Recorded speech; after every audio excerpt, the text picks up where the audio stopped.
এই ধরনের নৃশংসতা, এই ধরনের মানে অসভ্যতা আমার সত্যি আমি চিন্তা করতে পারিনি। একটা মানুষ কতদূর নিচে নামতে পারে। এককালে তো আমাদের এরকম ক্ষমতা ছিল। তা আমার মনে হয় যেমন বঙ্গবন্ধু ভুল করেছেন, আমরাও ভুল করেছি, শেখ হাসিনা ভুল করেছেন, আমরা ওদেরকে সমূলে শেষ করি নেই। আমাদেরকে 1971 সালে 30 লক্ষ মানুষকে মোরা মেরেছে কিংবা মারতে সাহায্য করেছে, তাদের কয়জনকে আমরা মেরেছিলাম? 1:1 যদি হয় 30 লক্ষ, তো 30 লক্ষ রাজাকার মারা দরকার ছিল। আমরা কি মেরেছি? মারিনি। এই উদারতা, এই মহানুভবতা কিন্তু আস্তে আস্তে এই ময়ূরতে জন্ম নিয়েছে। তাহলে দেখুন, বঙ্গবন্ধুর এই বাড়িটা তো বঙ্গবন্ধুর বাড়ি, শেখ হাসিনা, এবং এই বাড়িটাও শেখ হাসিনা থাকেন না। শেখ হাসিনা সুদা সদন ভাঙচুর করেছে, কষ্ট পেয়েছি, কিন্তু এটা দিয়ে আমার চোখে পানি আসবে না। কিন্তু 32 নম্বরের বাড়ি যখন পোড়ানো হয়, ভাঙা হয়, আমি তখন আবার আবেগ সংবরণ করতে পারি না। তবে এই জিনিসটা বাড়িটা প্রমাণ করলো যে মৃত বঙ্গবন্ধু ওদের কাছে ভয়ঙ্কর। মৃত বঙ্গবন্ধু না, মৃত বঙ্গবন্ধুর বাড়িটা ওদের কাছে অনেক ভয়ঙ্কর। তাই ওরা কত দুর্বল, ওরা যে কত মানে ভীতু, ইনশাল্লাহ আমি বিশ্বাস করি এখন আমাদের কৃষ্ণপক্ষ চলছে, আমরা এইটাকে অতিক্রম করে আমরা বিজয়ী হব ইনশাল্লাহ। আর যদি না হতে পারি তাহলে আমরা পাকিস্তানের মতো থাকবো। পৃথিবীর অনেকগুলি দেশ 40 দশকে 50 দশকে স্বাধীন হয়েছে, দেখেন তাদের অবস্থান কোথায়। তাদের মধ্যে সিঙ্গাপুর কোথায়, মালয়েশিয়া কোথায়, ইন্দোনেশিয়া কোথায়, কোরিয়া কোথায়, ইভেন আফ্রিকা কতগুলো, বতসোয়ানা তারা কোথায়, পাকিস্তান কোথায়, সোমালিয়া কোথায়, আফগানিস্তান কোথায়। তাই আমাদের কাছে দুইটা অপশন আছে। আমাদের কাছে আমরা কোন দিকে যাব? আমরা পাকিস্তানের দিকে যাব, না সিঙ্গাপুরের দিকে যাব, না বতসোয়ানার দিকে যাব, এর চেয়ে নাইজেরিয়ার দিকে যাব। তাই আমি বিশ্বাস করি, মুসলমান হিসেবে বিশ্বাস করি, মানুষ হিসেবে বিশ্বাস করি, আমি যেমন কাজ করবো আমি সেই ফল পাবো। হ্যাঁ, আমরা কিছু লোক, আমি বলি না আপনাদের মতো, আপনি একজন সাহসী মানুষ, ইচ্ছা করলে আপনি থেকে অনেক কম গুরুত্বপূর্ণ সাংবাদিকরাও অস্ট্রেলিয়াতে বাড়ি কিনে আছে, আপনি জানেন, আমিও জানি। আপনি কম্প্রোমাইজ করলে কিংবা একটি নীতিহীনতার জিনিস করলে আপনি অনেক কিছু করতে পারতেন। আপনি কি কষ্ট করে চলেন, কিভাবে চলেন, আমি তো আপনার সঙ্গে পরিচয় হওয়ার পর দেখেছি। তাই বলি কি আপনি ব্যর্থ, আপনি কি সমাজে আপনার নাম ইতিহাসে লেখা থাকবে। আর আমি সাংবাদিকতা বললাম, আমি শুধু সাংবাদিক না, আপনাদের অস্ট্রেলিয়া অনেক ইঞ্জিনিয়ার, অনেকের ডাক্তার, অনেকের ইভেন ডিজি হেলথের ড্রাইভার মালিকেরও বাড়ি আছে। আপনিও ভাড়া বাড়িতে থাকেন, আমিও 7 বছর যাবত ভাড়া বাড়িতে থাকি, খুব কষ্টে চলি। আমি যে গেঞ্জিটা পরে আছি, এই গেঞ্জিটা বয়স 35 বছর। আলহামদুলিল্লাহ আমি কোনো ইনফিনিটি কমপ্লেক্সে ভুগি না। আল্লাহ আমাকে সম্মান, ইজ্জত, টাকা পয়সা অনেক দিয়েছেন, কিন্তু আমরা কখনো পাপের দিকে পা বাড়াই না। তা আমরা যারা আছি আমরা কষ্ট পাবো, আমাদের চোখে পানি পড়বে যদি দেশ না বদলায়। আর দেশ বদলে তো আমাদের মুখে হাসি উঠবে, আপনার মুখে হাসি উঠবে। তাই আমি বিশ্বাস করি এই অপশক্তির, অসুরদের পরাজয় হবে। এবং আমার মনে হয় তাদের এই পতনকে গতকালকে ঘটনা আরো ত্বরান্বিত করেছে। ভাই, এই বাড়িটায় পাকিস্তানিরা হামলা করেছে কিন্তু ধ্বংস করে নাই। এই বাড়িতে বঙ্গবন্ধু খুন হয়েছেন, সিঁড়িতে রক্ত পড়েছিল। বঙ্গবন্ধুর বাড়িটা লাইব্রেরি শো না কিছু পরিত্যক্ত বাড়ির মতো পড়েছিল, তারা কিন্তু বাড়িটা ধ্বংস করে নাই।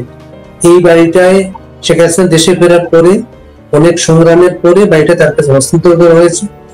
কিছু এখানে ছিলেন, তিনি পরে জাদুঘর করেছেন। বাংলাদেশের সমৃদ্ধ জাদুঘর ছিল এটা অন্যতম, যা আমরা কোনোদিন পাবো না, কোনো জায়গায় পাবো না সেটা। তো 5ই আগস্ট সব পুড়িয়ে দেওয়া হয়েছে এবং তারা বুলডোজার দিয়ে পুড়িয়ে দিয়েছে গত রাত্রে, এবং অনলাইনে উল্লাস করেছে, হিসাব করেছে কোথা থেকে কত বুলডোজার আনা হয়েছে, কিভাবে আনা হয়েছে, হিসাব করেছে। এবং বাংলাদেশ সরকার নির্জীব, নিস্তব্ধ, তার কোনো প্রতিক্রিয়া এখন পর্যন্ত আমি দেখিনি। কিভাবে দেখবেন আপনি? সত্যি আপনি যেটা বলেছেন, আমি একটু বঙ্গবন্ধুর বাড়িতে আমি 1969 সালে প্রথম গিয়েছি। ছাত্রলীগের সভাপতি নুরুল সিদ্দিকী আমাকে বঙ্গবন্ধুর কাছে নিয়ে গেছিলেন ওই বাড়িতে, বঙ্গবন্ধু জেল থেকে ছাড়া পাওয়ার পরে। আমি ক্লাস 5 8 বৃত্তি পরীক্ষা ভালো রেজাল্ট করেছিলাম। তারপরে আমি ওই বাড়িতে শেখ কামাল ভাইয়ের থ্রোতে অনেকবার গিয়েছি। আমার বাসাও খুব কাছে ছিল, হেঁটে 15 থেকে 20 মিনিট লাগতো। স্বাধীনতার পরেও মার্চ মাসে অনেকবার গিয়েছি, মুক্তিযুদ্ধের পরে গিয়েছি, স্বাধীনতার পরে গিয়েছি, 15 আগস্টের পরে 13 নম্বর গিয়েছি। তারপরে তো বঙ্গবন্ধু জাদুঘর হওয়ার পর অনেকবার গিয়েছি, আমার ছেলেদের নিয়ে গেছি, অনেকবার গিয়েছি। এই বাড়ি নিয়ে আমাদের অনেক শত্রুরা অনেক অপপ্রচার করেছে। একটি ছোট্ট কথা বলি, আমি তখন ওমানে থাকি, একজন ডিপ্লোমা ইঞ্জিনিয়ার বলতেছেন, এটা 1987-88 সালের ঘটনা। জানেন আপনাদের নেতা কত বিলাসী, ওনার বাড়িতে তো ওনার গার্ড রুমে এসি থাকতো। আপনি এই বাড়িতে কখনো গিয়েছেন? আপনি না না না আমি ধানমন্ডি থাকি। কি ধানমন্ডি থাকলে বলে আমি রাস্তার সামনে দিয়ে গিয়েছি। ইন্সপেকশন যে আর্মিতে গার্ড, পুলিশের গার্ড যেটা থাকে, সেই গার্ড গুলি ইন্সপেকশন হোল থাকে, একটা ছিদ্রি থাকে। উনি যেহেতু এসি কাজ করেন তখন ওমানে, এবং তখন বেশিরভাগ ছিল উইন্ডো ট্যাপ এসি। এসি লাগাতে হলে বাংলাদেশে ছিদ্রি রাখা হতো রুমের ভিতরে, সে মনে করছে ওইটাতে এসি রাখার জন্য। মানে ওই বাড়িটিতে কোনো এসিও ছিল না, এমন সাধারণ বাড়ি ছিল।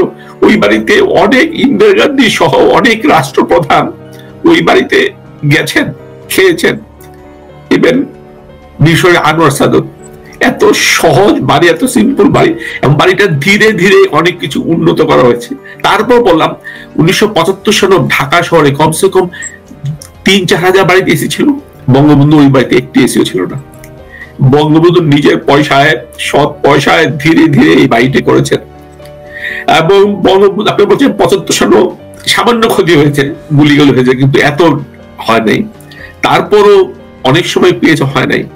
এবং নেত্রী ইচ্ছা করলে ওনারা যদি আর্থিক লালসায় থাকতো, ধানমন্ডি 32 নম্বর মূল সড়কের কাছে, মিরপুর রোডের কাছে, সাউথ ফেসিং লেক পারের বাড়ি, এই বাড়িটা যদি ওনার অ্যাপার্টমেন্ট ডেভেলপার দিয়ে অ্যাপার্টমেন্ট যদি বিক্রি করতেন, এখনকার দিনে 6টা অ্যাপার্টমেন্ট যদি হতো, প্রতিটা অ্যাপার্টমেন্ট 20 কোটি টাকা বিক্রি করতে পারতেন। কিন্তু বঙ্গবন্ধু স্মৃতি জাদুঘর করার মতো এই ধানমন্ডি ছাড়াও বাংলাদেশে ঢাকায় অনেক জায়গায় স্থান ছিল। বঙ্গবন্ধুর কন্যারা অর্থলোভীরা বলে ওই সমস্ত বাড়ি না নিয়ে এই নিজেদের পৈতৃক এত লোভনীয় বাড়িটা ছেড়ে দিয়েছেন এই কারণে যে বঙ্গবন্ধু যেমন জানতেন, বঙ্গবন্ধু কন্যারাও জানতেন এই জাতির চরিত্র। কোন কারণে যদি ওরা ক্ষমতাচ্যুত হন, অন্তত এই বাড়িটাতে যেন ওরা হাত না দিতে পারে। কিন্তু বাড়িটা সরকারি সম্পত্তি না, সরকারি বাড়ি না, ওনাদের ব্যক্তিগত বাড়ি ট্রাস্ট করে দিয়েছেন। মানুষ কত দূর, আবার সরকারের সম্মতি তো আছেই। আমি দেখলাম শেষের দিকে কিছু আর্মি এসেছে, সবকিছু পিনাকি একদিন আগে নোটিশ দিয়েছে, আপনার সেই জনকণ্ঠের রিপোর্ট এসেছে, ওই বাড়ি আক্রমণ করো। তারপরও এই সরকারের মন্ত্রীরা উস্কানি দিয়েছে, এই সরকারের উপদেষ্টারা উস্কানি দিয়েছে, তারপরও এই বাড়িটাকে রক্ষা করার জন্য এই সরকার ন্যূনতম প্রচেষ্টা করে নাই, উল্টা মদত দিয়েছে। আমি আমার নেত্রী ভাষায় যখন বাড়ি ভাঙ্গা শুরু হয়েছে তখন নেত্রী বলছিলেন, বাড়িটা উনি খবর পাচ্ছেন, ভাষণ দিচ্ছিলেন, বাড়ি ধ্বংস করা যাবে, ইতিহাস ধ্বংস করা যাবে না, ইতিহাসের বিষয় ধ্বংস করা যাবে না। একদিন বাঙালি জাতি যদি সত্যি সত্যি যদি সৎ ভালো জাতি হয়, এর প্রতিশোধ নিবে ইনশাল্লাহ। আর যদি আমরা যদি পাকিস্তান নাইজেরিয়ার মতো হই, আমরা যদি আমাদের মধ্যে সততা ন্যায় নীতি পরমন না থাকে, আমরা ওই অবস্থায় থাকবো আজীবন। তাই বাড়ি ভাই, আমি মনে কষ্ট পাচ্ছি, আমি জীবনে কখনো এত কাঁদি নেই। আপনার সাথে কথা বলছি, আমি জানি এটা সৌজন্যতা বিরোধী, কিন্তু আমি কন্ট্রোল করতে পারছি না। আমাকে মাফ করবেন, আপনার দর্শকদের কাছে ক্ষমা চেয়ে নিচ্ছি যে এই জিনিসের আমি তার জন্য আমি জীবনে কখনো লিখিনি আমি মৃত। আমি আজকে লিখতে বাধ্য হচ্ছি আমি মৃত, আমাকে মেরে ফেলা হয়েছে, আমাকে হত্যা করা হয়েছে, কিন্তু এই মৃত অনু এই হত্যার বিচার করবে ইনশাল্লাহ, এই বিশ্বাস আমার আছে। একজন মুসলমান হিসেবে বিশ্বাস করি, একজন মানুষ হিসেবে বিশ্বাস করি। আপনি অনু ভাই সেই বললেন প্রথম কিভাবে বাড়িতে গিয়েছিলেন এবং বারবার গিয়েছেন, এবং আপনার লেখায় বিভিন্ন সময় আমরা পাই শেখ কামালের সাথে না স্মৃতিগুলা আপনি বিভিন্ন সময় শেয়ার করেন। সেটা আপনি একটা উল্লেখ করেছেন, শেখ হাসিনা শেখ রেহানা বঙ্গবন্ধুর দুই কন্যা অর্থলোভী নন বলেই তারা তাদের এত মূল্যবান বাড়িটা ওই এলাকা ট্রাস্ট করে জাদুঘরকে দান করেছিল। সেই শেখ হাসিনার বিরুদ্ধে এখন যে প্রচারণাগুলো আপনি দেখেন অর্থনৈতিক, আপনি এগুলো কিভাবে দেখেন?